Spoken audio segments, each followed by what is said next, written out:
She's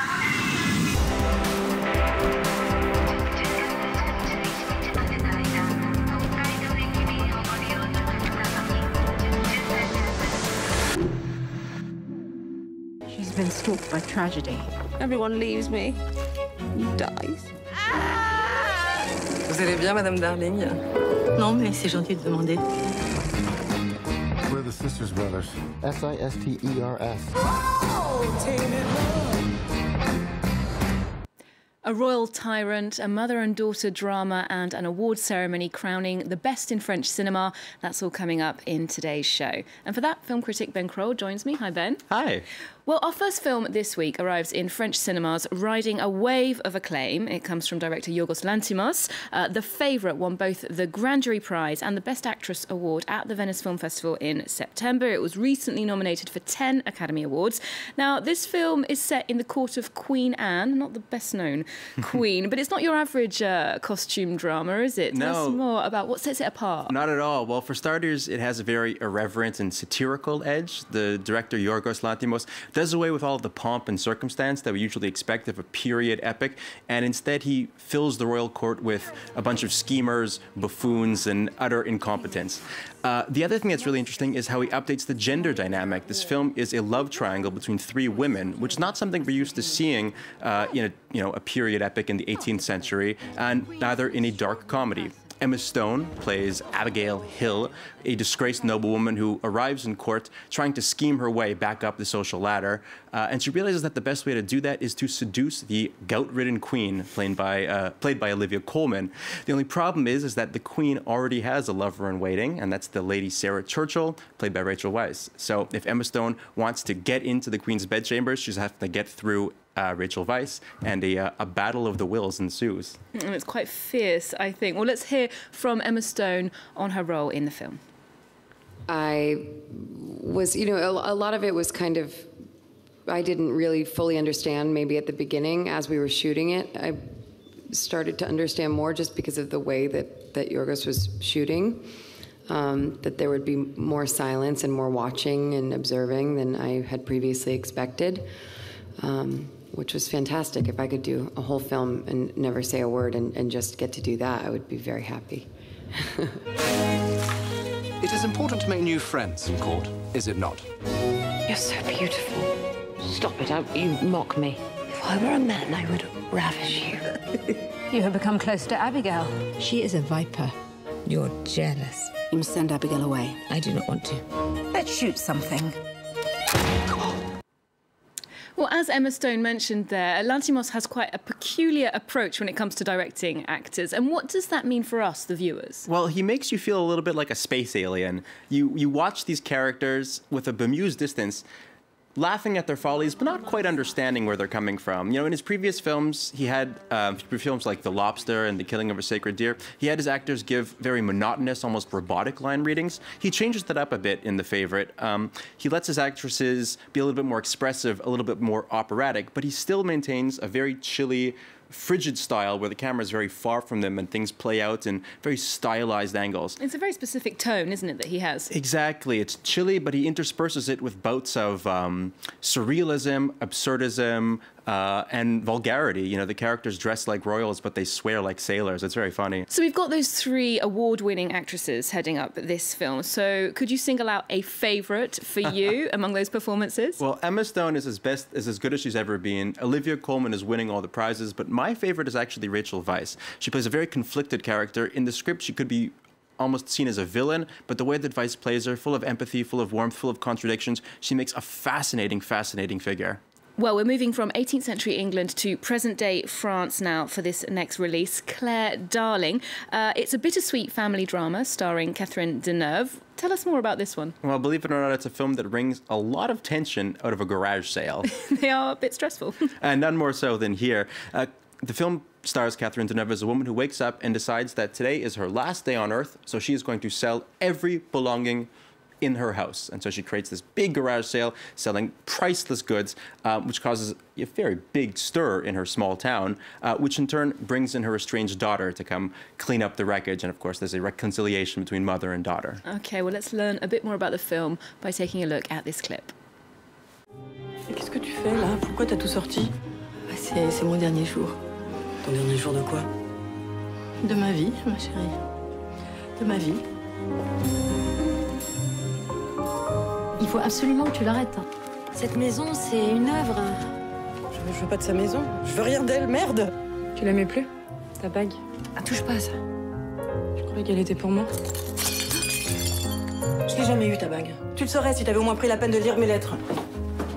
Elle ment comme elle respire. Faut que je bouge. J'en peux plus, moi, d'être ici. As you may have noticed, the actress who plays the daughter is Chiara Mastroianni, who was in fact Catherine Deneuve's real-life daughter.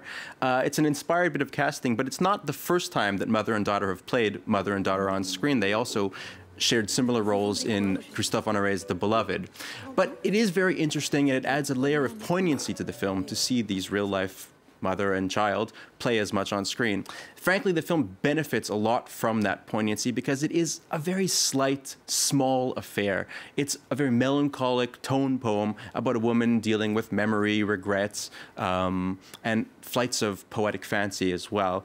The film doesn't always work. It sometimes loses a bit of steam when it goes too far into flashbacks or magical realism, but it really does remain anchored by Deneuve, and she gives a very iconic role as one of the last real movie stars. Always endlessly watchable. Deneuve, speaking of icons, there were a couple in attendance at the Lumières Awards this past Monday, and before awarding the top prize for French film to Jacques Audiard's The Sisters Brothers, that film actually went home with quite a lot of prizes. 3, if I recall correctly. And I have to say, the feeling in the room was not ecstatic.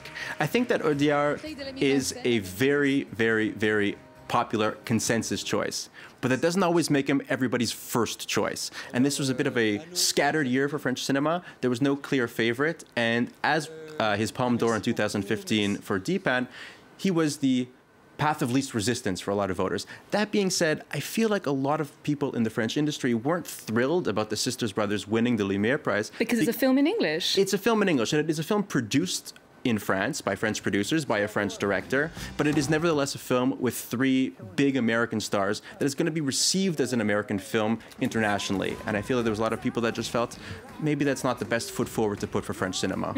Well, as well as recognising last year's films, the body of foreign journalists at the Lumière Academy honoured Jane Birkin. They paid tribute to director Claude Lelouch and actress Anouk Aimée, who played in his 1966 Palme d'Or winner A Man and a Woman. And most impressively of all, the two of them were there, Anouk Aimée and Claude Lelouch, still very much working today, and Jean-Louis Trintignant, who's also in the film. Yeah, well, it was a very moving night and full of unexpected surprises as well.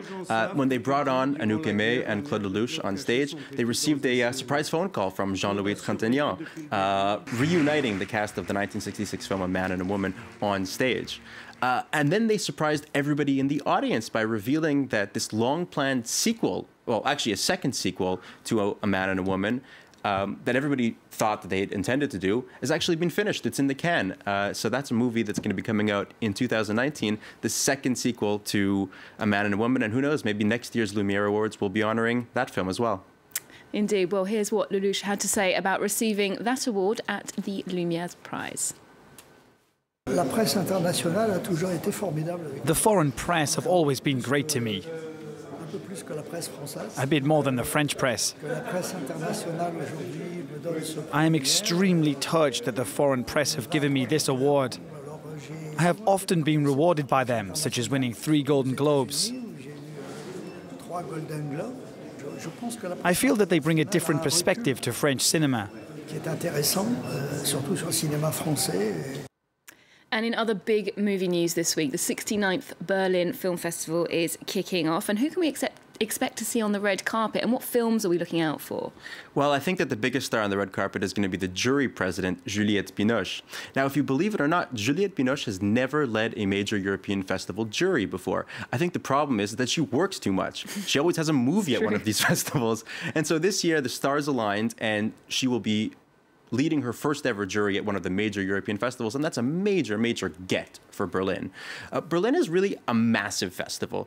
It has more movies than Cannes, it has more movies than Venice, it has more movies than Toronto. It is a all-you-can-eat buffet of films. And so it's impossible to find one single narrative in all of the different selections. But it is true that in recent years, they've been leading the way in programming films from female directors. Just this year, 7 out of the 17 films in competition are directed by women. And over the past 2 years, the Golden Bear, which is the top prize of the Berlin Film Festival, has gone to female directors. Okay, so what about this year then? Any notable films directed by women? Oh, absolutely. There's a film called The Souvenir by director Joanna Hogg. And actually, it's very similar in a way to Clare Darling because it also has a real-life mother and daughter playing mother and daughter in the film. In this case, it's Tilda Swinton and her daughter, Honor Swinton Byrne, who's making her film debut. Now, this film recently won the Grand Jury Prize at Sundance, making it a European premiere, not a world premiere. But that has been something that Berlin has done very often in recent years. They take these very big Sundance releases, like Call Me By Your Name or Boyhood, and they give them a European platform at the Berlin Film Festival. The other film, very notably directed by a woman, is the festival's opening film, and that is called The Kindness of Strangers by the Danish director Lane Scherfig, whose name I'm sure I just massacred. In any case, it is an ensemble drama starring Zoe Kazan, Andrea Riseborough, Tahar Rahim, and Bill Nighy, and it's been described as an urban fairy tale about a bunch of strangers who meet in a New York Russian restaurant. What a setting. All right, well, we'll leave you with a clip of The Kindness of Strangers. Thanks for joining us this week, Ben. Do check out our website for more movie news, and we're also on Twitter, Facebook, and Instagram. There's more news coming up on France 24 just after this.